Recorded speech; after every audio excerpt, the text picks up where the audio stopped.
Hi everyone, this is Kim with Abundant Life Tarot. I am so excited. We are finally doing our very first Q&A session. So yay, thank you for participating to all those who submitted awesome questions. I was like blown away by the questions you asked, and thank you. Thank you for asking some real cool questions. I didn't know what to expect because it was my first Q&A, so when I was getting the questions rolling in, I'm like, wow, you guys are so awesome. So what I did was I just literally copied the questions and put them on this document, front and back, saved on paper. And I can't understand my handwriting, otherwise I would have hand wrote this as opposed to using ink. Valuable printer ink, I should say. But it was like, oh, this is easier for my eyes. So what I did was I copied the questions, did not paraphrase them, and some of them might be repetitive of prior questions that we'll be going through, so I may just be like, oh, this is similar to the question above about this, and just kind of, you know, quickly move on to the next question. I'll try. There's a lot of questions here, so I'll try to rein myself in and not ramble and go on and on. But I also won't be the only two people that I will actually identify by first name is two people who submitted questions that were like questions for a reading. So I'm going to pull like a card or two for each of those people. Their questions were actually asking questions for a tarot reading, whereas everybody else's questions were asking about my practice, my study of tarot and all of that stuff, which is great. I realized after the fact I wasn't clear on the specific kind of questions I was looking for, I don't think. So I was like, you know what, I'll keep those two. But I will name those two people by their first names so they know when they watch this video, and I'm going to try to remember to send them. I think they came through on Instagram is where these two came from. So keep a lookout. Both of them, it was funny, I think it was Instagram. Both of them asked about their mother-in-law issues. So we'll pull a card or two for each of them. Other than that, I will keep it anonymous because I forgot to ask folks if you wanted your name shared or not. So you live and learn. This is the first one. So there you go. Let's get started. I'm dying to get into it. So the first question, which was like 3 questions into one, thank you. It was, how did you get started? How many years have you been practicing? And what has been the feedback from family and friends? So, okay, I'll break it down here. How did I get started? And I'm assuming specifically with tarot. And what's funny is I actually came to Oracle much earlier than I did tarot. And the reason was my Christian background. Oops, sorry, I didn't mean to hit the mic. Sorry, guys. My Christian background prevented me from being comfortable with exploring tarot. I did all other forms of divination my whole life. Like, for example, I do like to scry. I always have a looking glass. It wasn't until a couple of years I had a crystal ball, but usually I would like scry like in my looking glass, a pretty mirror I had, or a stone or something, a bigger stone, and that would be how I would really just be able to tap into my I used to call it my higher intuitive self, for lack of whatever I could call it. I didn't know what to really call it. It'd just be like, oh, I feel this is happening, or oh, I feel this is happening. People like, okay, what? They would come to me for advice throughout my whole life, and I would get like these pictures, or like also not just pictures, but sometimes hearing, like in like a knowing.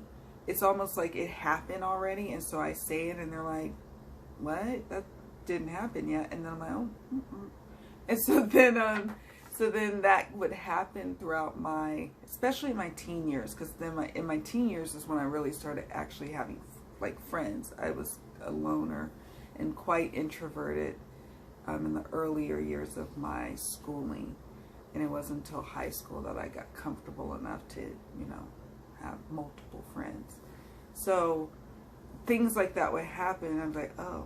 So I, as far as tarot is concerned, it didn't come into much later in my life. I got a tarot reading for myself when I was 16.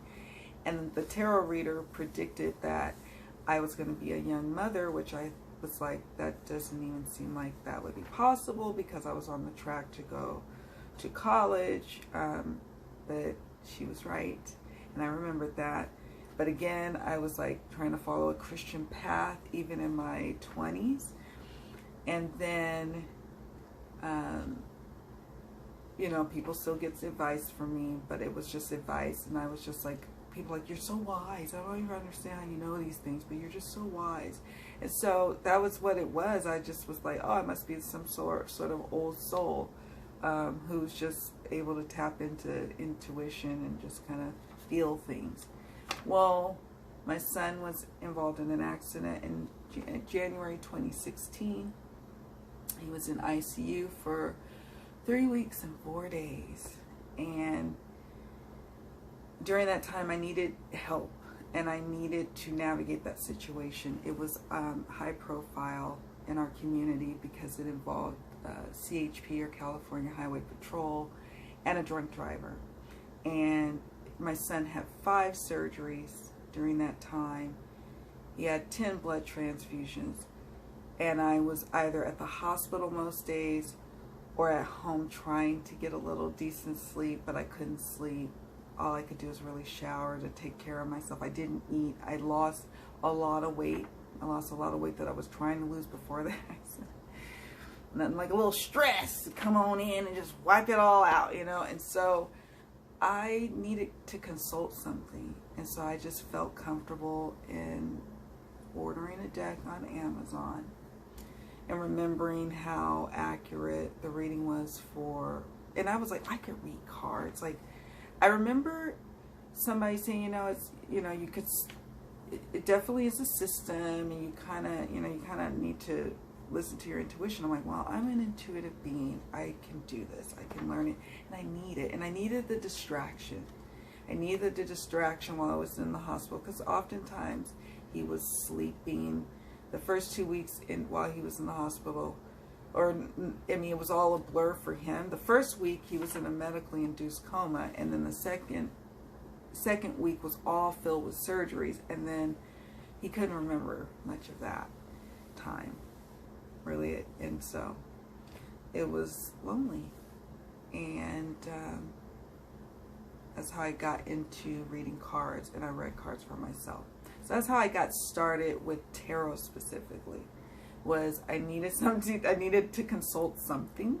When the doctors did their rounds at 8 o'clock in the morning, I already knew from the day, like the day before what we were talking about, I would consult the cards and be like, what about this option, this option?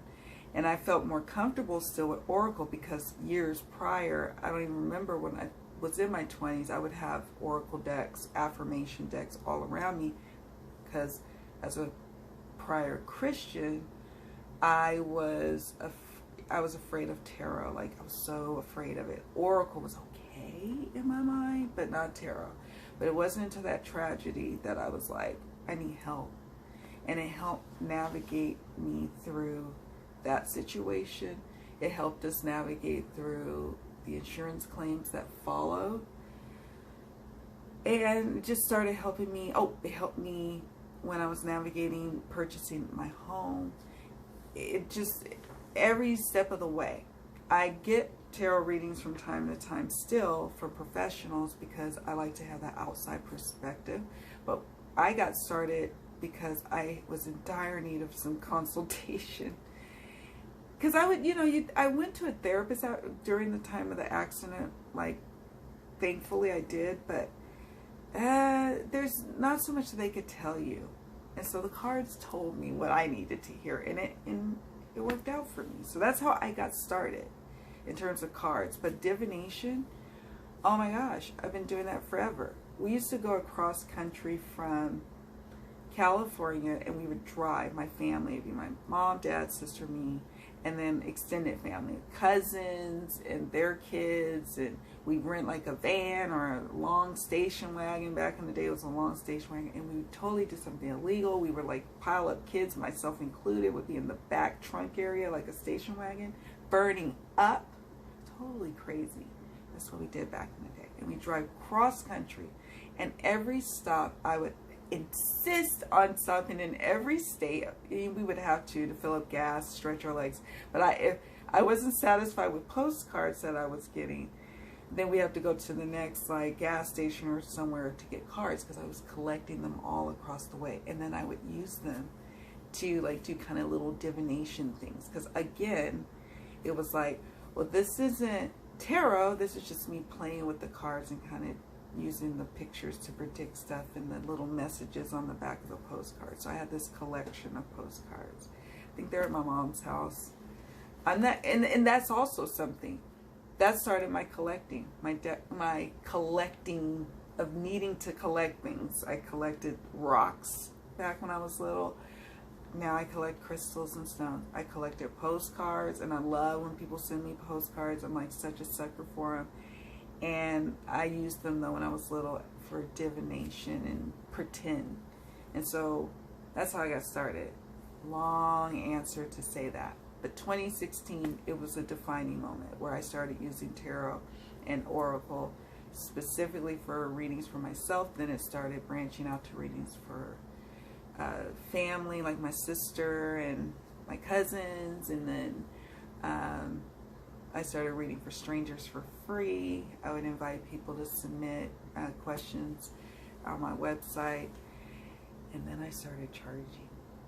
And then I realized I like reading for others more than I like reading for myself. I only read for myself out of quick necessity. Like when I'm like, oh, should I go to this concert? Throw some cards. How will the concert go if I go? And so I do something like that. You know? Do you guys do that? You know, like, should I get these concert tickets? What's the energies around that? And then but when I need a good reading, I still need to get an outside perspective. And I prefer to do readings for others. So, and this kind of answered how many years have you been practicing? So, I would say a full solid 3 years. I'm not going to be all the first to say, oh, I've been doing this for 25 years. No.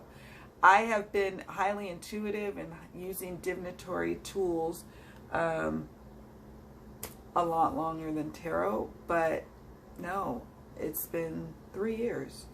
And it feels like it's been longer because once I got the deck, oh my gosh, it just opened up Pandora's box in terms of tarot for sure. Like I was like just consuming it. And every day in, taking tons of pictures. I had to go and clean out my cloud, my Amazon and my Google Clouds or whatever that I had, because there were so many images of me taking pictures of tarot combinations and cards, and I fell hard into it, and I quickly amassed a huge collection of cards. Oh, I like this part of the question. What has been the feedback from family and friends? Mostly, actually, I'd say 95% positive. And that's really good because I was expecting it to be more like 50-50. Take a sip of my beverage. My ginger brew concoction. So... I was expecting my family, especially my family from the South. My parents are from Mississippi. And they were born and raised there. It's very conservative, very religious. And I worried about how they would respond. I kept it a secret for a long time. I kept 2 profiles, 2 separate things. The reason the name of my channel is Abundant Life Tarot and it does not have my name in it was because I was concerned that if it was tied to my name directly, that my family surely would see it and have a problem with it and make it hard on my parents. I could care, honestly, I'll be honest with you, I really honestly could care less what my family has to say. I cared a little bit more about what my friends had to say, but my family was like, look, this is me. And you guys always know that this is how I've been. You always have known I was that little wild child from California when I would go visit in the summers to Mississippi, and they'd be like, oh my gosh, this girl, like, wow, she's into astrology, and she's like, and wears mood rings, and she's like wearing little bell bottoms, even though she's only like, she's like 9 years old or something like that, you know, like, that's, so it's kind of like, you kind of have to just take me as I am. They may feel a certain way about it, and they just don't express it. My younger cousins, or my cousins who are my age or younger, they think it's cool and they're fine with it. They don't care. But I know I can intuitively feel that my aunts on my dad's side probably take big issue with the fact that I use tarot cards. But I'm not living this life for them. I'm living this life for me, and you know, I have my own opinions about their own spirit, you know, their own religious beliefs, not their spiritual beliefs, but their religious beliefs. So, you know, I'm ready to have that conversation. I wasn't always ready to put it out there, but now that I also quit my conservative insurance job, I also feel like a weight lifted. My friends all have been, I would say again, 99% like supportive. I won't say 100%. But I'll say 99%. And I'm grateful for that. My friends love me for me. And I'm blessed to have that. And I'm blessed to have my immediate family be so loving and supportive. My kids think it's cool. Their friends think it's cool that I read tarot. They're always asking me for a reading. Especially my oldest. Even though I got him decks, he asked me to give him decks. He wants to learn. And he's been learning, but he likes to get readings from me. So yeah, thanks for that question. That was a good question. What was your biggest mistake and how you learned to read tarot? And what has been your greatest surprise in reading for yourself or reading for someone else? My biggest mistake. Oh, let's see. With reading tarot, I would have to say holding on to the guidebook as long as I did. But we all do that. We're all a little nervous, like to let go and trust our intuition. I think now in retrospect, I would have also tried to learn tarot differently, but I didn't know. You know what you know.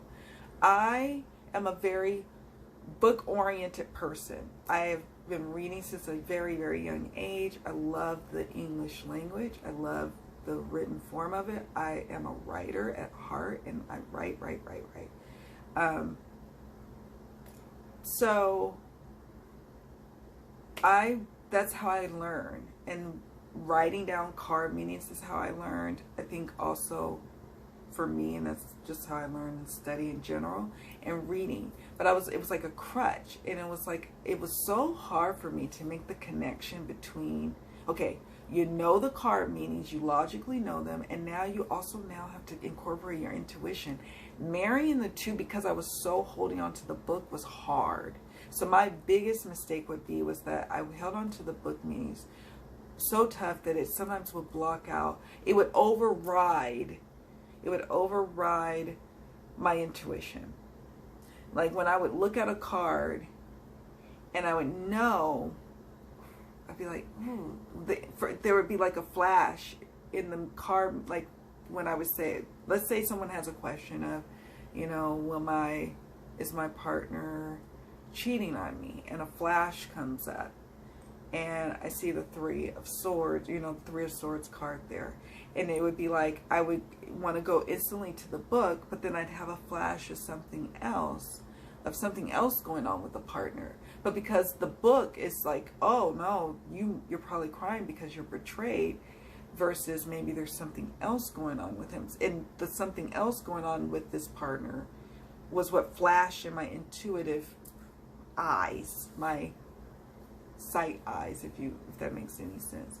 And so having the confidence to say, I don't know why this is coming up. I'm just going to say this anyway. I'm just going to put it out there, and you can tell me if it means anything to you later or not. I'm curious. And I put it out there, and I'll say, but traditionally this card means this. This is the typical card meaning, so that could apply too. But this is what came to me when I saw the card and I thought about your question. Now as a reader, I know to do that, but in the beginning I struggled to marry all of it. It was hard for me. It was hard. And I prefer to do distance readings. So it makes it a little easier sometimes when you're, first starting out to do tarot readings, to consult the book. But now even with email readings, I'm like, no, what's my intuitive hit? And I write that out. And then I'll think, well, let's just out of curiosity, if I really want to know, what was the meaning? And I'm like, I like my intuitive hit way better. So there. What has been your greatest surprise in reading for yourself and reading for someone else? I think it's also tied to the first part of this question. Was the surprise was once I surrendered to just following my intuition and saying what was there, whether it's reading for myself or reading for others. And people are like, I don't know how you know that. That's when I got those moments where I don't know how you know that, but you said that, and that's exactly what's on my mind. It's like you were reading my mind. I get that all the time. They're like, it's like you're in my mind. I'm like, I don't know what that's about, but they say that all the time. And that phenomenon happens when I listen to my intuition before I rely on my memory of the card memory, or my memorization of the card meanings. So I hope that this all makes sense as I'm answering this question. So that was my greatest surprise. But I think it may not be a surprise to all of you who have been reading for many years, but for me, that was like, oh, that's so cool. I like when that happens. And so that started more frequently happening in both readings for myself and readings for others, that I got hooked to wanting to just really read intuitively. But I caution people to just reading intuitively and not knowing the card meanings at all, because, if you do start reading professionally, the card system is beautiful because it provides kind of a loose structure, if you will, a structure nonetheless. It's like writing too. It's like the English language, even a structure. And then with that, if you know the rules, you know where you can kind of break them.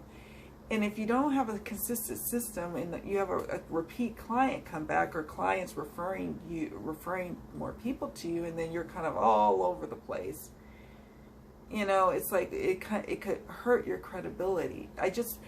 That may not even be a worry or thing for you, but for me, it was like, I'm that person that I need to understand the meanings of cards before I start reading for others. I have no problem reading intuitively for myself. I use my Dreams of Gaia tarot intuitively for readings for myself. And because it's its own system, I'm hesitant to use it yet for readings for others, unless it's like my sister or somebody, or my cousin. Then I'll read for them with the Dreams of Gaia. But again, it's just like that certain level of integrity that I like to hold with tarot reading. But I also want people to really just definitely run with your intuition too. I know it seems like a conflicting message. It's just really a beautiful marriage of the two, really. Okay. Some people say not to read for yourself. What are your thoughts on this? I think there are people who gravitate more towards reading for others, and then there's people who only want to do tarot for themselves. And I don't think there's anything wrong with either way. Whether you want to read only for others, or you want to read only for yourself, or you want to do both, like me. I like paying to get readings for others. I mean, maybe even trades too. Trades are fun. I love getting readings from others, but I love the service of reading for people. And I find that when I'm kind of removed from the situation when I'm reading for others, I'm able to give a more honest interpretation of the meanings, interpretation of the cards, and to their situation. and people appreciate that, and it just feeds my soul. Whereas when I'm reading for myself, I worry about the objectivity. I worry, am I being objective with this? And most times I am, because I have a background where I was an arbitrator, where I actually heard cases and I had to render decisions and have to be very like objective and looking at the evidence. And I'm good at that. And I'm good at that even for myself. But sometimes even the optics, sometimes it's like, I don't know how much of it is wishful thinking. And then sometimes when I err too much on the harsh side, I'm like, well, what does the reverse meaning say? Because I want to know the whole meaning. I want to know the whole caboodle with this situation with myself when I'm reading cards for myself. Whereas if a tarot reader who is reading for me for my situation might look at it and be like, this is the upright meaning, this is what my intuition's saying about this situation, where I might be like, no, it's both meanings, or it's the reverse, I'm sure of it. So I think that it's just whatever you prefer, and it's okay. It's okay with whichever you want to do. For me, I do both, and I do readings for myself out of just because it's quick, and I got tons of decks, and I like reading, but I don't have time anymore to do elaborate readings for myself like I used to. So there's that. If you could only use one deck for the rest of your existence, which would it be? That was so hard. I hate questions like this. I like them and I hate them. I like when they're posed to other people. I don't like it when it's posed to me. But I will say probably... Ooh, so tough. I won't mention Oracle because that would be really, really tough for me with Oracle. Oh boy. I'll just say for now, if you ask me this question next year, if I ever do another Q&A and this question comes up, I bet you it'd be different. The tarot would probably be the Bohemian Gothic. And the reason being, I don't use it in a lot of readings for clients, but I do use it for client readings. Not all the time, but for clients who either request it or clients who I know will gravitate towards it. And then I use it for myself when I do my quick consult reads. It's always accurate, and it's accurate in just a few, like 1 or 2 cards. It's like, here's your message. It's beautiful, it's dark, it's gloomy, and it's, I don't know. I like it a lot. I agonized over which edition to get. It was like this whole process for me. It took me years to settle, you know, not years, but it took me a long time to just be like, fine, I'm going to get the 3rd edition. But I struggled. So you could ask me that question probably. Yeah, I'd say in another year, I'd be curious to see what I would say in another year. But for now, it's the Bohemian Gothic, which surprises me because I could say some of my other workhorse decks, but those workhorse decks I don't always necessarily use for readings for myself, whereas the Bohemian I use for both a lot, all year long too. Okay, what other tools do you use for divination? I touched upon it before a little bit with the fact that I said I use my crystal ball. It's little, because it doesn't take up a lot of real estate on my reading tables. And now I have 3 reading tables in the house. My husband's like, what's happening here? What's going on? You're taking over. I'm like, oopsies. I do, my dear friend Janine got me this lovely pendulum. It's cool because you can hook it on probably different pendulum. What do you call them? Pendants, but anyways, so I use my pendulums from time to time. I have, and they're not here, but they're downstairs, my magical dice, which turn out to be super accurate. I love my I call them my divination dice, and they're awesome. That's my newest addition to my divination tools. And just usually I try to have some quiet contemplation time. Even that, psychic revelations come up even during those times for me. They come up, sometimes they just pop up And I'm like, oh, what's going on there? So it's like that. But yeah, crystal ball, pendulums, my divination dice. Yeah, that's probably what I think. Those are the main things. So I'm all looking around my room like, do I use anything else? I'm sure something will pop up. All right. Thank you for those questions. That was all from one person. And you know who you are. Thank you. All right. Next question is, what, if any, is your religious background, and were you raised in the church? Yes, I've touched upon that before too, that I come from a Christian background. My father was raised, both my parents were raised in a Christian household.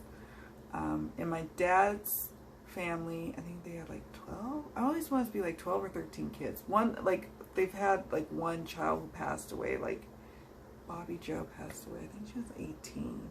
So I always like get the number, the huge number of kids. And like, like 3 of them were like pastors or some high, you know, like level in a church or had a church, you know. So Christian faith was where my background was. I was not raised up so much in the church though, interestingly enough.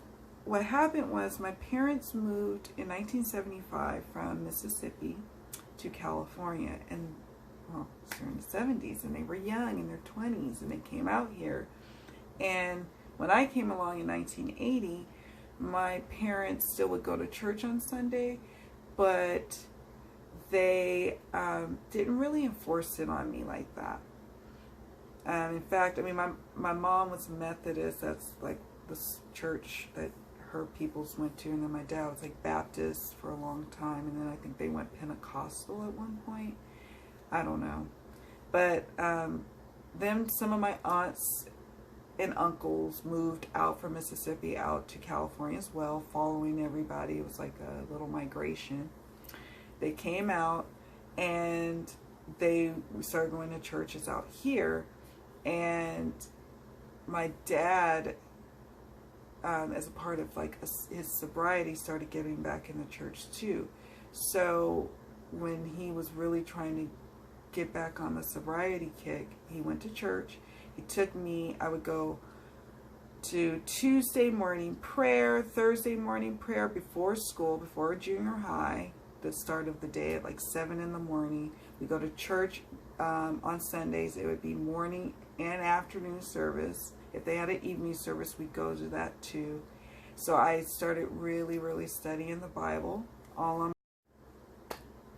So I have a heavy Christian background, and so that is why I struggled for a long time to even think about picking up a tarot deck, because I was told those things were wrong, those things were bad, and so it scared me. And then I had, I've had, tragedies in my life. We all have. None of us are excluded from having tragedies, but each time it was like I moved further and further away from religion, but closer and closer to my spirituality, to my understanding of who God was in my life, in my world. And that did not jive with the Christian church. So, I don't identify as a Christian anymore. But I still have many friends and obviously family members who are, and they're lovely people, and they're kind to me, and I don't throw away my religious beliefs per se, but I have a certain feeling about organized religion. And the thing is, with organized religion, I feel like it's designed to control the masses. I'm all for spirituality all day, every day. But as far as Christianity specifically, I feel like it was a tool used to oppress my people. And I cannot support a religion that can justify such things. And people try to justify that, and they try to say, no, the Bible didn't really say that, and this and that. It's like, no. So that's how I feel about that. But yeah, and in terms of raised in the church, like I said, my parents, it wasn't until I was 13 that they started enforcing it. Again, it was as a result of my dad really trying to turn his life around. But once, like a couple of years of that, I was like done with it. It was just too much for me. And I was a teenager by that point, like heavily into teen years and heavily into being headstrong and very rebellious. So that's a whole nother story. And then the next question is, and what was the defining point that got you on this path, or was tarot always an interest? And tarot was always an interest throughout my life, but like I mentioned before, it was always like, let me not touch that.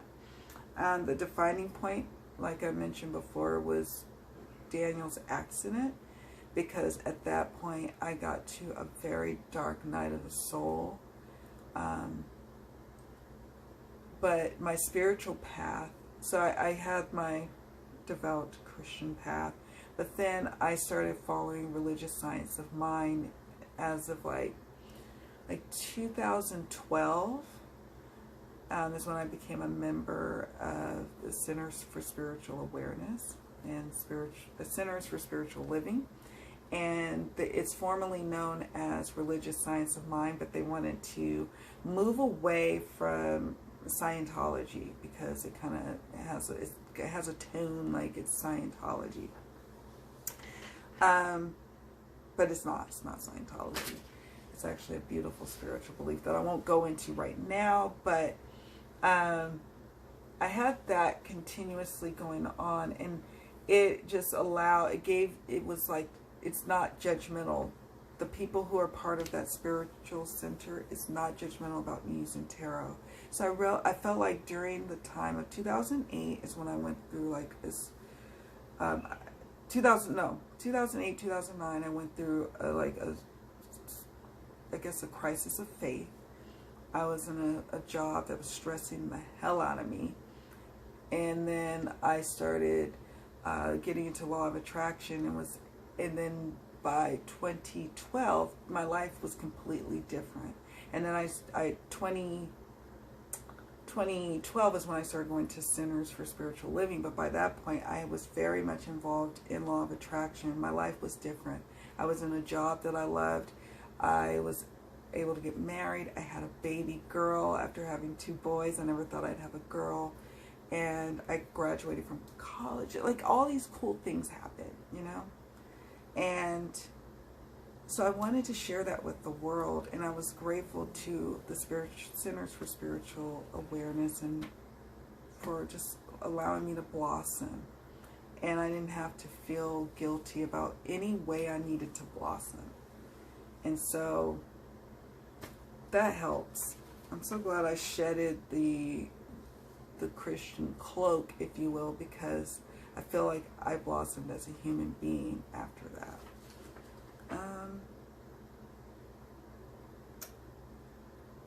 Next question. How do you, and then what we may have to do, because I know the video, it takes a while for me to upload, so I'm going to probably have to this will be a part 1, and then we'll go to part 2, because I still have quite a bit. So we'll go a little bit longer, and then we're going to do a part 2. Actually,